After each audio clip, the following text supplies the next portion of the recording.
Thank you. Okay, so according to Robert Frey, he predicts that the biggest internet company in 2030 will be an education business that today hasn't actually even started. By 2030, students will be learning from robots 10 times faster than actual human beings.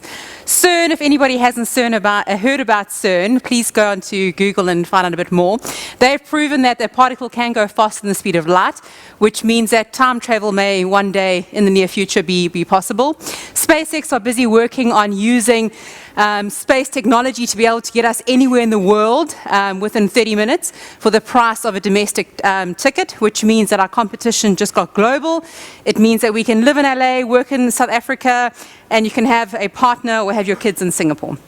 So there's a robot in China that's just passed the national medical examination, and there's actually a robot in Saudi Arabia. If you haven't met Sophia, again, go onto YouTube, who has citizenship in Saudi Arabia. So she actually has got rights. And there's no timer coming up here, so if I go over time, then it's not my fault. Crumbs, now you started it.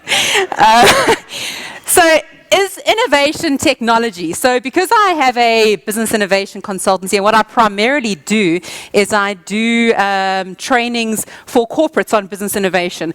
And the fascinating thing is how misunderstood innovation is, that we assume it's technology. So innovation is a process of conceptualizing an idea into a product or service of value.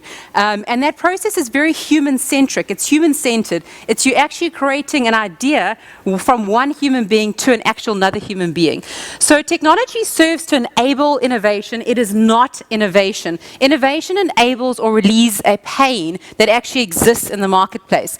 So it's an idea, again, conceptualized from one human being, inspired by another human being.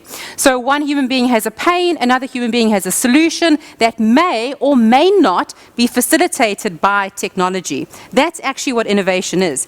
So in terms of innovation, there's a formula which I utilize a lot, which is called V equals V, which is basically, what do I value? What do you value? What does the customer, what does the market actually value? And then how do I provide this value? And again, the how may or may not be facilitated by innovation. But it's all got to do with a value exchange. So the more empathetic I am, the better I am able to innovate for you, because the more I genuinely, authentically feel your pain, the more I connect with you, the more I'm able to come up with ideas and solutions.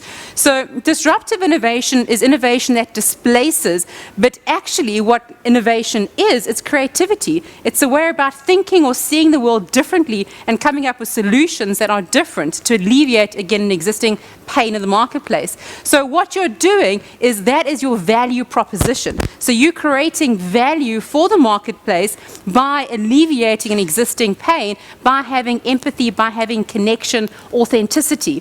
So, and that obviously goes into your business model, and that becomes your business. That's your how you're delivering that value from connecting with the marketplace. So Warren Buffett says that there are only two ways to be able to create wealth. You either find value or you create value. So again, that's what innovation is. It's finding how you can deliver value. What is there a demand for in the marketplace? And can you actually utilize technology to be able to facilitate, again, that process? So what we do is, again, our vision is to make sure that people live a life of purpose-driven impact.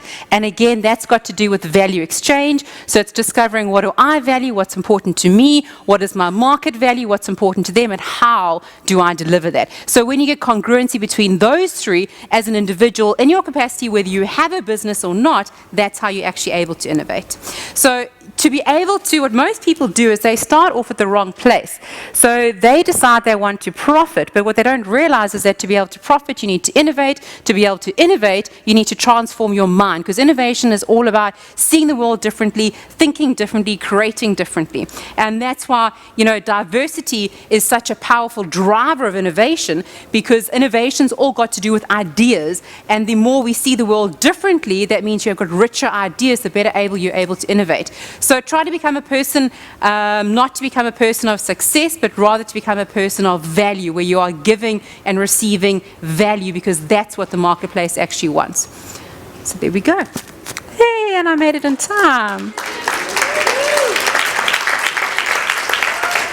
Thank you.